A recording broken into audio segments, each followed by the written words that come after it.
24. Começa agora o programa Hora do Voto Especial. A partir de agora, você vê aqui a repercussão do debate entre os candidatos à Prefeitura de São Paulo, promovido pela TV Gazeta em parceria com My News.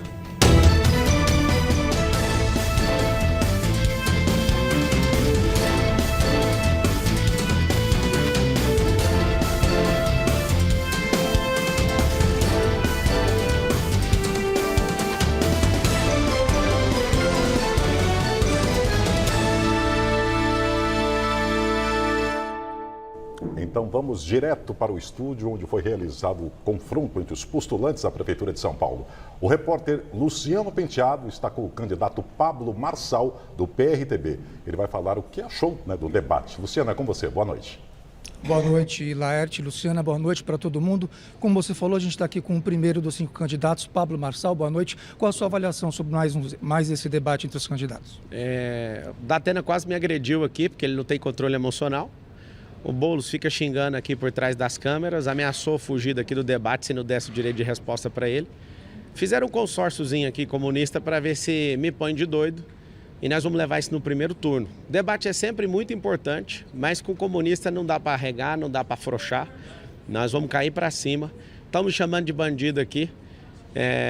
Eu só tenho uma alegria muito grande de saber que bandidos estão falando que eu sou bandido. Então esse elogio aí não vai funcionar não. Sabe o que eu quero para São Paulo? Eu quero que seu filho tenha emprego. Eu quero que essa cidade, a gente use tecnologia para a gente ter segurança. Eu quero limpar esses mananciais. Eu quero que você tenha seu próprio negócio. Eu quero que seu filho tenha bolsa de esporte. Sabe para quê? Porque o esporte molda caráter. Eu não estou aqui de brincadeira. Nós não vamos entregar essa cidade na mão desses incompetentes, nem do Bananinha, nem do Nhonho, nem do Kiko e nem da Chiquinha. Tem 30 segundos ainda, gostaria de usar. Fica aí com os 28 segundos aí em silêncio em relação ao quê? No dia 6 de outubro, dia da punição. É dia de punir Boulos por destruir o hino nacional. É dia de punir o Datena, que quer de alguma forma combater o crime organizado num TP, olhando para uma câmera. Nunca fez nada relevante na sociedade, já te enganou uma vez, 2, 3, 4 e não vai te enganar dessa vez. Chegou aqui o pesadelo desses candidatos, vai ser no primeiro turno, é 28 na cabeça, é M, faz o M. Ok, muito obrigado, candidato. Agora a gente vai para outro ponto aqui com o repórter Fernando Oda. Fernando, com você. Olá, boa noite. Eu estou aqui ao lado do candidato Guilherme Boulos, do PSOL. Candidato, boa noite. Gostaria que o senhor fizesse um balanço desse debate, por gentileza. Boa noite a você, a todo mundo que está acompanhando na TV Gazeta. A gente sabe, né? Como diz o Mano Brown, falar até papagaio aprende. Tem gente que vem no debate, faz falatório, fica fazendo só lacração de internet. Agora, o que a pessoa que está em casa sabe é que quando ela precisar tapar o buraco da sua rua, quando ela precisar uma poda de árvore, quem vai resolver o problema? Quem conhece, tem compromisso ou quem fica fazendo guerra de internet? Quando for para resolver a fila da saúde ou a escola do seu filho, quem vai resolver? Quem é filho de pais médicos e conhece a saúde desde cedo, quem é professor e conhece o chão da sala de aula para valer, ou quem tem um monte de condenação mais sujo que pau de galinheiro. Eu acho que essas questões precisam ficar no debate, porque senão, às vezes quem grita mais chama mais atenção, é verdade, não é? É por isso que no circo o palhaço em geral é quem chama mais atenção. Mas aqui nós estamos falando do futuro de uma cidade de 12 milhões de habitantes, da maior metrópole da América Latina. E às vezes o debate acaba sendo pego por alguns ruídos, mas eu estou muito tranquilo por estar liderando todas as pesquisas, né? Com muita humildade, lógico, né?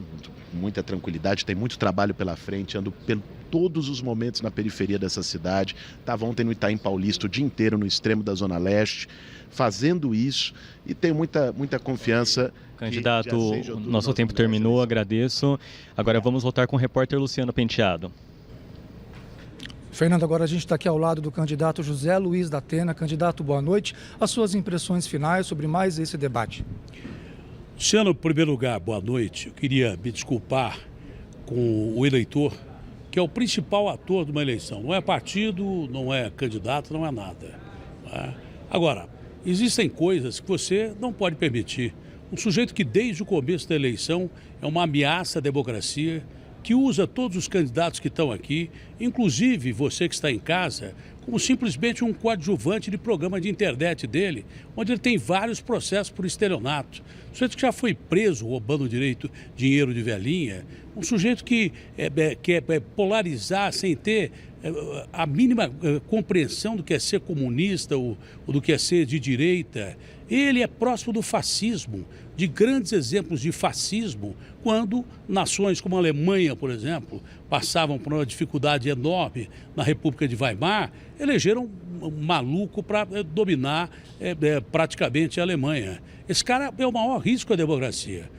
Tem o entorno dele ligado ao PCC, que é a minha maior preocupação das eleições de São Paulo. Se o PCC, como a polícia está conseguindo evidências de que está infiltrado nas eleições do interior, até está infiltrado aqui também, se gasta 8 bi lá em bancos virtuais, você imagina quanto gasta aqui.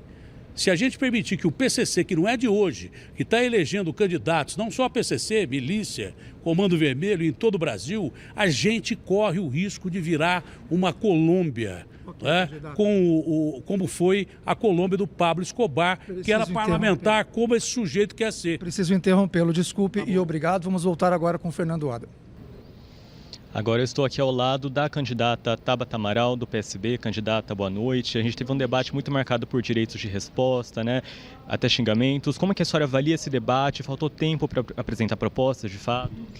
Eu lamento profundamente. Em termos de qualidade, acredito que esse foi o pior debate que tivemos até aqui e foi um grande desrespeito com quem está nos acompanhando, com quem ligou a TV, entrou no YouTube para ver o quê? Proposta. Problema, solução. Então, lamento muito, acho que é um desrespeito com a população de São Paulo, sobretudo, e para mim fica claro que eu entro nessa disputa com clareza, que eu tinha reunido o melhor time, que a gente tem as melhores propostas, mas diante desse debate, me parece que apenas essa candidatura está levando a sério o que está acontecendo aqui. A gente não está brincando. Isso aqui não é um reality show. A gente está falando sobre creche, a gente está falando sobre empreendedor, a gente está falando de uma cidade de 12 milhões de habitantes que precisa que a prefeitura funcione. Quem não tem carro blindado, quem não tem dinheiro para colocar o filho numa escola particular, precisa que a prefeitura faça um trabalho sério, honesto, diário, não esse showzinho que a gente viu aqui. E só para trazer, sim, nós temos um candidato que já foi condenado, que é criminoso, mas não é sobre ele o debate. Reunir denúncias, reunir. No começo do debate, fiz uma nova ação na justiça, colocando ali tudo que eu tinha encontrado, porque eu não blefo, eu levo as pessoas a sério. Acabei de subir nas minhas redes sociais, Tabata Amaral SP, um vídeo contando todas essas evidências que a gente conseguiu juntar. Mas eu vim aqui para falar de São Paulo e queria ter conseguido falar mais. Okay. Muito obrigado, candidata. Agora voltamos com o repórter Luciano Penteado. Fernando, e finalizamos aqui com o candidato Ricardo Nunes, do MDB. Candidato, a sua impressão sobre mais esse debate entre os candidatos à prefeitura? Todo debate a gente espera, né, que tenha a possibilidade de levar informação para as pessoas. Mas tem algo fundamental que a gente precisa destacar. Essa questão do perfil dos candidatos, né? Um candidato que hoje saiu lá no site do UOL, as gravações dele envolvido no crime que tirava dinheiro dos aposentados. Até então ele negando, que é uma pessoa que tem uma mentira compulsiva, e a gente poder vir aqui no debate e colocar isso. Poder estar aqui agora e colocar para as pessoas. Nós não podemos deixar que chegue à Prefeitura de São Paulo alguém que é tão envolvido com o crime, que foi condenado e preso, que é o Pablo Marçal, e que está agora com o seu partido todo envolvido com o PCC. Eu e o governador Tarcísio temos trabalhado muito para a gente poder trazer segurança para a cidade. Como também não podemos deixar o outro que pratica invasão, depredação. Então acho que o grande desafio é a cidade, da oportunidade, do emprego, da renda, continuar tendo a sua estabilidade, a gente continuar o nosso governo, os avanços que estamos conseguindo fazer e poder livrar a cidade de São Paulo de um invasor de conta bancária de pessoas aposentadas e de um invasor de propriedade. Isso é fundamental. Não podemos cometer o risco de ter esse retrocesso, mas continuar firme. Trabalhando todo dia. São Paulo hoje tem o menor índice de desemprego desde 2015. Estamos batendo recorde de investimentos, são 18 bilhões esse ano. Eu vou entregar 7 mil obras até o final desse ano. Não tem mais nenhuma criança sem vaga de creche em São Paulo. Nós temos o Domingo Tarifa Zero, o maior programa de recapeamento, recapei, que dá para sair daqui de São Paulo e até Venezuela. Ou seja, a cidade quer isso, desenvolvimento econômico e trabalho. Obrigado, candidato. Vamos agora com informações da repórter Lígia Neves. Lígia.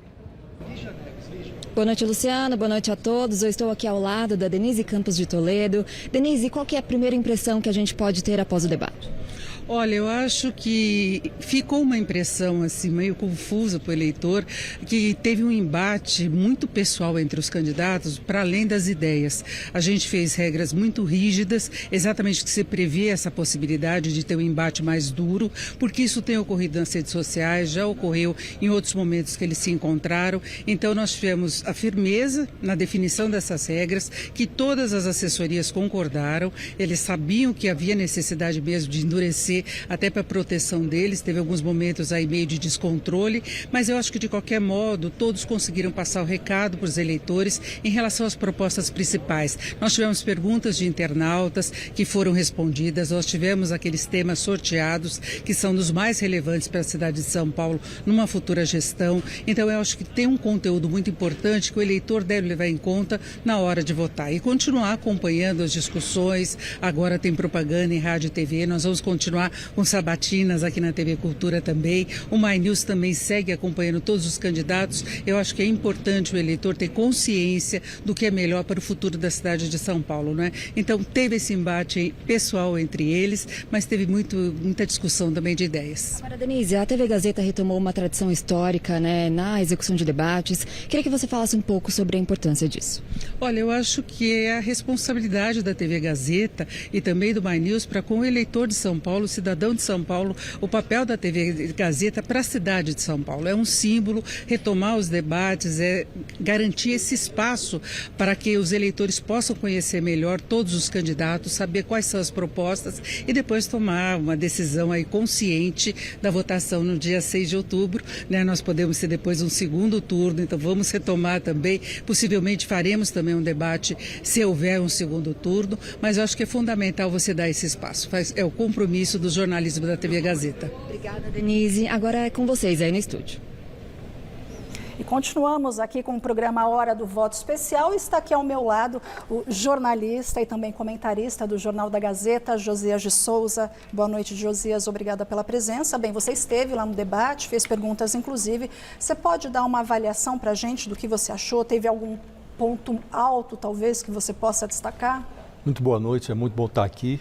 A gente fica de Brasília e estar aqui presente hoje é uma honra e é muito bom. Olha, o que há a destacar nesse debate, infelizmente, é a desqualificação, né? Nós tivemos um debate muito desqualificado, mostra que a nossa política está infectada, né? É uma infecção grave. Estamos falando da principal cidade do país, né? Uma das principais metrópoles do continente, e a desqualificação dos candidatos que disputam a Prefeitura de São Paulo é algo que impressiona muito, né? Então, eu acho que a principal marca desse debate, infelizmente, é a desqualificação, né? Há um candidato que se diz um outsider e que se dedica a fazer recortes para a internet, e nós não podemos esquecer que a Prefeitura de São Paulo é um grande recorte de 4 anos, né? Então, não dá para ficar sobrevivendo de recortes. Em algum momento, os candidatos têm que levar meio quilo de propostas à balança, né? E esse personagem, ele como que desestabiliza o ambiente, né? E isso foi verificado de novo no debate de hoje. E é preciso realçar também que quando falamos de candidatos, do outro lado há um personagem que é tão relevante quanto os candidatos, que é o eleitor, né? E o eleitor, por meio das pesquisas, ele está sinalizando, infelizmente, ou uma parte do eleitorado, que a desqualificação está dando voto, né? E então nós temos candidatos que não têm ideias, não têm propostas a apresentar e ainda assim crescem na pesquisa, né? Então é realmente uma oportunidade que o eleitor tem nesse momento, diante de tanta desqualificação, de qualificar o seu voto. A essência da democracia é isso, temos o processo eleitoral, os meios de comunicação estão cumprindo a sua obrigação, como fez a Gazeta hoje, como fez o My News, estão oferecendo informação, e a desqualificação é parte dessa informação. E hoje, quero crer que os eleitores tiveram a oportunidade de verificar isso. E uma forma de resolver é qualificando o voto. Bem, então fica para nós, eleitores, essa responsabilidade. Agora, essa questão do cansaço à política tradicional, à velha política, ao crescimento da internet, né, esses outsiders, como você mesmo disse, né, que são pessoas que nunca estiveram ligadas à política e hoje querem se aventurar nesse meio, que não é nada fácil, ainda mais numa cidade do tamanho de São Paulo. Você acha que, como está crescendo muito, você acabou de mencionar na questão das pesquisas, você acha que é um caminho sem volta essa questão dos outsiders e da internet, ou teria como reverter isso? Não, a internet é um caminho sem volta, né? As redes sociais estão aí. As redes sociais podem ser bem utilizadas, mal utilizadas, né? O Pablo Marçal, por exemplo, ele já existia, ele mercantilizava as redes sociais em benefício próprio. Essa engrenagem foi levada por ele para a política agora, né? Ele trouxe essa máquina. A justiça eleitoral, nós estávamos falando do papel do eleitor, né? A justiça eleitoral também tem um papel relevante e ela está fazendo lá o trabalho. Agora, o tempo da justiça, por vezes, ele não é o tempo mais adequado. Até a justiça eleitoral, ela age um pouco mais rapidamente do que os outros ramos do judiciário, né? Eles bloquearam os perfis do Pablo Marçal, a pedido do PSB, o partido da Tabata, mas o juiz, quando determinou o bloqueio, ele mesmo disse, olha, não está proibido o uso da rede social. Eu estou bloqueando essas redes, porque elas foram anabolizadas de forma incorreta. A remuneração de pessoas que estavam fazendo recortes anabolizaram essas redes. Mas pode abrir outras redes e com regras adequadas. Ele abriu. Hoje a Tabata anunciou durante o debate que está apresentando um novo recurso à Justiça Eleitoral, insinuando que ela descobriu um truque ali, né? Sim. Então vamos ver o que a Justiça Eleitoral vai dizer, mas respondendo objetivamente à sua pergunta, as redes sociais vieram para ficar. Essa exploração do outsider, nós não estamos vendo esse filme agora pela primeira vez. Sim. É um filme repetido, já vimos isso, né? O que é lamentável nesse momento é que nós imaginávamos que, depois de tudo que vivemos, 2018, tentativa de golpe, invasão das sedes dos 3 poderes, haveriam mudanças, que a gente teria aprendido alguma coisa e aparentemente não aprendemos, não. Bem, muito obrigada pela sua participação, tá bom, Josias? Muito obrigada. Laerte, é com você agora. Desculpe, eu não tenho essa... Vamos a um rápido intervalo, hora do volta já.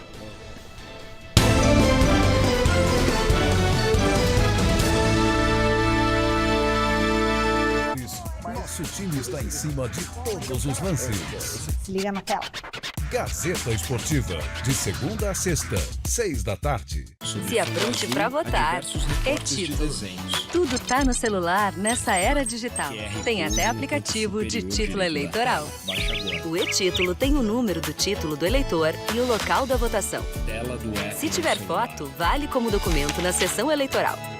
E ainda serve para justificar a ausência na votação. Não deixe para a última hora. Baixe o E-Título agora. O E-Título não pode ser Justiça Eleitoral. A justiça da democracia.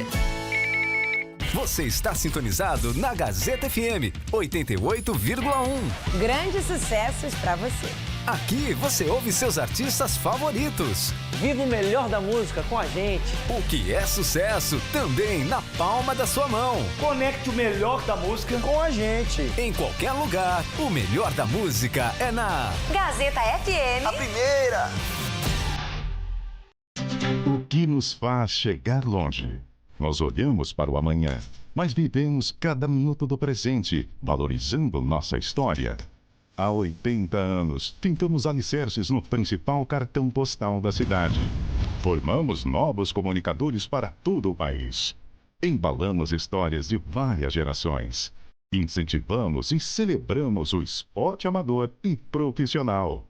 E do analógico ao digital, vivemos cada etapa dos avanços tecnológicos. Agora, seguimos prontos para nos reinventar, porque olhar para o futuro está no nosso DNA. Futuro construído a partir do sonho do jornalista Casper Libero, de fortalecer a cultura e democratizar a informação. Somos rádio, TV, faculdade e internet. Somos comunicação. Somos a Fundação Casper Libero. A TV Gazeta leva programação de qualidade para milhões de lares em todo o Brasil. São dezenas de retransmissoras e afiliadas, abrangendo mais de 326 municípios. Nossa programação está também disponível em todo o país por parabólica, na Sky e no satélite Star One D2 em banda C e banda KU. E em nosso site ou aplicativo. TV Gazeta, cada vez mais perto de você.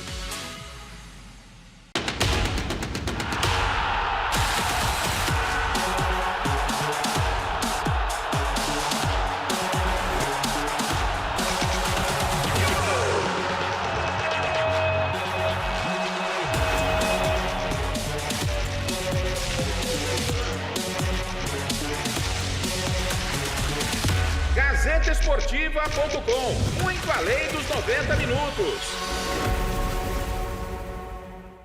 No cardápio do Mulheres tem medalhão ao molho de vinho com purê de mandioca. Divino!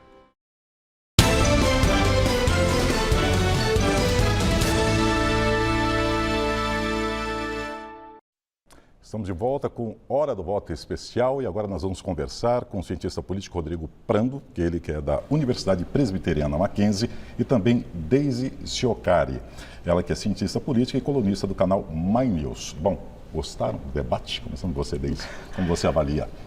Olha, eu avalio que São Paulo está com um problema de representatividade muito sério, né? Porque o que a gente viu no debate, o que a gente tem visto nessa disputa eleitoral são agressões, né? São a qualidade. A qualidade ela está muito baixa porque eles estão muito mais preocupados com disputas pessoais do que apresentar as propostas para a cidade, né? Isso acaba refletindo no eleitor. Mas acho que, além disso tudo, a gente tem um problema de representatividade paulistana que é muito sério, né? O que faz a gente pensar, você falou que reflete essa emoção no eleitor, ele vai votar com a cabeça, com o coração ou com o fígado? Então, aí entra um ponto no passado, que... não muito distante, a gente viu algo parecido. Então, o Prando e eu, a gente conversa muito sobre isso, né? Política é emoção, né? Então, o eleitor também está um pouco cansado, né? A gente teve uma série de acontecimentos na política brasileira, desde jornadas de junho, Lava Jato, a Mensalão, que acabaram causando um certo cansaço nas pessoas. Então, as pessoas elas vão votar, eu acredito que nessa eleição, pelo que está se desenhando por enquanto, né? Tudo é um retrato de momento, mas por enquanto o voto é com fígado. É verdade. Professor Rodrigo Prando, eu acompanho há muito tempo eleição, há 30 anos pelo menos, faz esse o tempo, e o sistema político se organiza sempre quem está no governo e o partido de oposição. É clássico isso, né? Me parece que está ocorrendo algo inédito. Tem a situação, o Ricardo Nunes, que reivindica a direita, e quem lidera as pesquisas é justamente uma pessoa que também reivindica a paternidade da criança, né? Que também é de direita.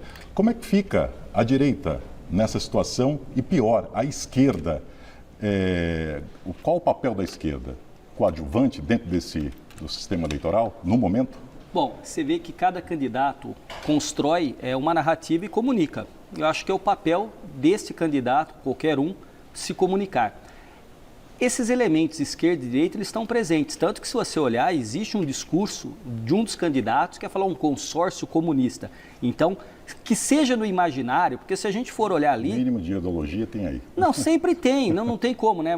Quando você está falando de política, você está falando de valores, de visões de mundo, e claro que ideologicamente as pessoas se alinham. É óbvio que também, como a gente estava comentando e vendo aqui, existe hoje uma grande conexão da sociedade. A sociedade ela é hiperconectada, é uma sociedade em rede. Então, muitas vezes, esses discursos que pautaram as discussões do século XX, no século XXI não tem tanta relevância, embora eles permaneçam em termos de valores. Agora, é de fato uma situação inédita. Eu acho que quando a Deise está falando da representatividade, e cabe até o que foi dito anteriormente, né, pelo Josias, como pensar a qualidade do voto, a qualificação. Porque um debate, cada um tem a sua narrativa e apresenta. Então, você tem uma imagem construída e comunicada. O que este eleitor / cidadão, porque eu não gosto só de falar de eleitor, esse eleitor é cidadão, ele tem direitos e deveres. Como ele entende o que ele viu hoje, o que ele assistiu? Como ele entende a fala de cada um? Quem teve proposta? Quem foi agressivo? Quem perdeu a calma? E por que perdeu a calma? Eu acho que essas são as perguntas que devem ser feitas para qualificar de fato o voto e entender esse cenário, que não é um cenário simples. há, de certa maneira, na política brasileira e no mundo, fios desencapados. Provavelmente a gente esteja aqui vivendo um curto-circuito. Pontual, né? Deise, há uma máxima na política que diz o seguinte: nada mais admirável na política uma memória curta. Eu digo isso porque Bolsonaro oficializou o apoio dele a Nunes. Sim. Né? Declarou. E as pesquisas eleitorais mostram, aquela qualitativa, né, que a maioria dos eleitores de direita vão votar no Pablo Marçal. Que leitura a senhora faz dessa situação? Tem alguns momentos. Em primeiro lugar, o ex-presidente Jair Bolsonaro ele tem titubeado, né, nesse apoio ao Ricardo Nunes. Né? Ele indicou o vice do Nunes, mas ele não tem sido tão objetivo nesse apoio. Então, isso acaba também causando uma certa confusão no eleitor. Né? E eu acho que tem um outro ponto que a gente tem visto, que é um fenômeno novo que a gente tem visto nessas eleições. Os valores do bolsonarismo, eles estão acima do bolsonarismo. Então, na cabeça desse eleitor que a gente estima que seja em torno de 25% a 26%, que é muito fiel ao ex-presidente Jair Bolsonaro, ele tem visto no candidato Pablo Marçal os valores do bolsonarismo muito mais fortes do que no Nunes. Né? O Nunes está com um desafio aí de acenar, de acenar para o bolsonarismo, mas também ir para uma direita que não é tão extrema, ou essa nova direita, como a gente chama. Né? Então, o Pablo Marçal ele tem sido mais contundente nesses valores do bolsonarismo, e aí as pessoas acabam se identificando mais com ele do que com o Nunes. Né? Agora, professor Prando, o resultado que sair das urnas em 6 de outubro deve refletir nessa disputa, essa polarização entre lulistas e bolsonaristas em 2026? A cidade de São Paulo, ela é uma cidade paradigmática, né? Porque, de fato, quem é prefeito de São Paulo tem um orçamento que é maior do que alguns países. Quem é governador de São Paulo, imediatamente, você sabe disso, que você cobre, como você bem lembrou, há um tempo, política brasileira, se lança com o nome é colocado, ventilado para candidato à presidência da República. Existe um ecossistema da política brasileira. O que acontece agora, em 2024, com vereadores e prefeitos em 5.600 e tantos municípios, vai se refletir na configuração do próximo Congresso, com deputados que serão eleitos ou reeleitos, senadores e aí governadores. Então, é claro que, de fato, elementos da política nacional se encontram presentes aqui. Agora, pensa só, vamos pensar em termos muito concretos. O vereador e o prefeito é das figuras políticas aquele que está mais perto do cidadão na cidade. Ninguém mora em Brasília, ninguém mora no estado, as pessoas moram na cidade. E uma cidade como São Paulo mora-se em bairros, em subprefeituras. A pergunta é, até que ponto esta polarização, ou na verdade esse sentimento, que eu não sei desde, mas me parece, Lércio, de raiva e de ódio, vai ajudar a melhorar a zeladoria, a iluminação pública, a creche, a unidade básica de saúde, as parcerias do município com o Estado e com o governo federal. Quando você pergunta e você coloca muito bem a ideia da racionalidade do voto, da emoção, ambos caminham junto, mas eu acho que o eleitor tem que, de fato, ponderar e entender o que está acontecendo em São Paulo. Quais são as propostas? Para a gente concluir, Deise, há quem diga que a política é como nuvem. Você olha, está de um jeito, vacilou, já mudou. Né? Você acha que há espaço para mudar ou a coisa já está determinada em 3 primeiros colocados? Por favor, em 15 segundos. Há espaço para mudar, a campanha está só começando, o período eleitoral está só começando, ainda tem muita água para rolar, então tem sim, tem chance para mudar. É a fotografia do momento, né? Nós falamos com Deise Ciocari, cientista política e colunista do canal My News, e também o professor Rodrigo Prando, da Universidade Mackenzie. Obrigado pela presença dos dois, viu? Obrigado. Volto com você, Luciana. Bem, o programa Hora do Voto fica por aqui. Fique agora com o programa Mesa Redonda. Uma boa noite para você.